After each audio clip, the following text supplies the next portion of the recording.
Alaikum everyone.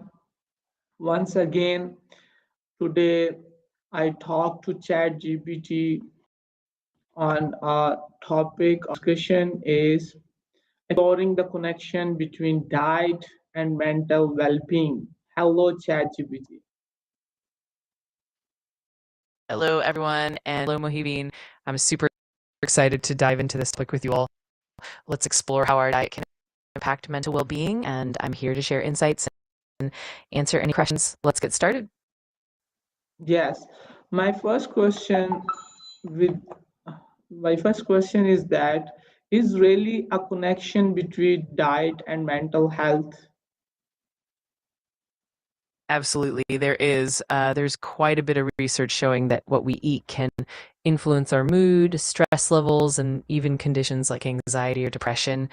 For example, a diet rich in whole foods like fruits, veggies, and healthy fats tends to support better mental health. On the flip side, diets high in processed foods and sugars can sometimes have negative effects. It's definitely a fascinating and important connection. Okay, that's good. So how we just balance our diet to remain mentally and physically good.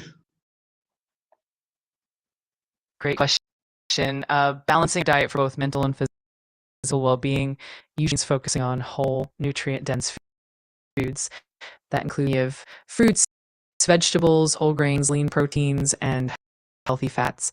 It's also about moderating processed foods and sugars, and of course, staying hydrated, getting regular physical activity, and paying attention to how certain foods make you feel can all play a role. It's definitely a holistic approach. Okay, so you suggest a lot of things, but I am a working person and I am very difficult to manage all the food routine as you describe, like vegetables and grains and meat, all these things. So how I can manage all these nutrient in my diet? Can you give me a plan? Absolutely, I get that it can be challenging with a busy schedule. One great approach is to keep things simple and planned. For example, meal prepping on the weekend can help you have balanced meals ready. You can also incorporate easy, nutrient-dense snacks like nuts, fruits, yogurt, smoothies, and you can definitely go for simple, balanced meals that combine protein, veggies, and healthy carbs.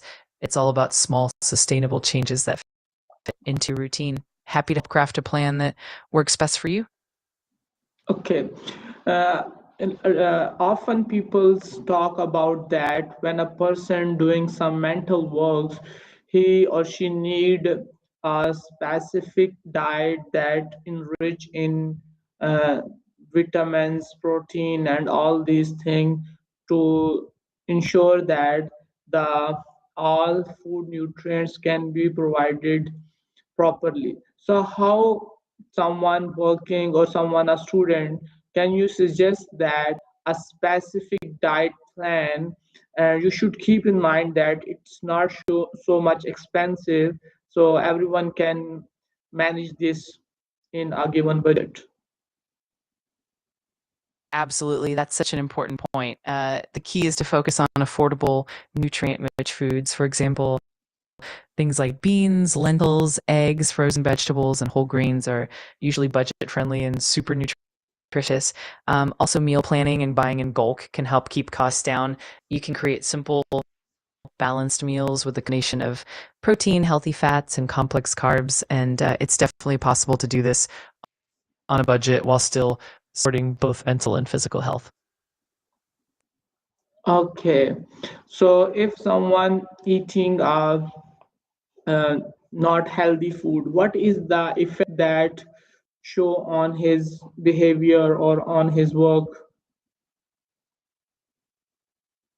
Yeah, absolutely. When someone regularly eats less healthy foods like those high in refined sugars or unhealthy fats, It can lead to things like energy crashes, difficulty concentrating, and even mood swings.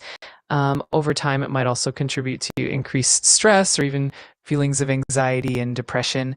It can also impact productivity and overall cognitive performance.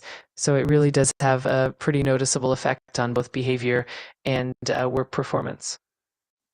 So, if do you have any research experience about this topic, or a specific examples or research pattern? Absolutely. There's quite a bit of research on this. For instance, studies have shown that the Mediterranean diet, which is rich in fruits, vegetables, whole grains, and healthy fats, is linked to better mental health and cognitive function. There's also research indicating that it's high in processed foods can increase the risk of depression and anxiety. Additionally, there are studies that highlight how omega-3 fatty acids found in fish can help improve mood and cognitive function. So there's definitely a lot of compelling evidence and examples out there. Okay, so is there any specific time to take a heavy meal like fish and meat or all these things? Great question. Generally, it's often recommended to have heavier meals like those rich in protein and healthy fats earlier in the day. That's because these meals can give you sustained energy and keep you feeling full and focused. Lighter meals or snacks are often better in the evening to help with digestion and promote restful sleep. Of course, it can also depend on personal preferences and schedules, but that's a good general guideline. Okay, but usually in Pakistan, number of peoples eat fish and heavy junk food in late night. What is the effect of this habit on our mental health? That's a really interesting point. Eating heavy meals or junk food late at night can definitely impact mental and physical health. For one, it can disrupt sleep quality, leading to less restful nights and more fatigue next day. It can also cause blood sugar spikes and crashes, which can affect mood and concentration. Over time, these habits can contribute to increased stress, anxiety, and even cognitive decline. So it's really something to keep in mind and balance out whenever possible. Okay, that's informative information you provide to me and our audience. Hope so our audience enjoy these discussions, and we will talk to you on another topic. Till then, see you later. Absolutely. It was a pleasure chatting and sharing all of this. Glad you and your audience enjoyed it. Definitely looking forward to our next discussion. Until then,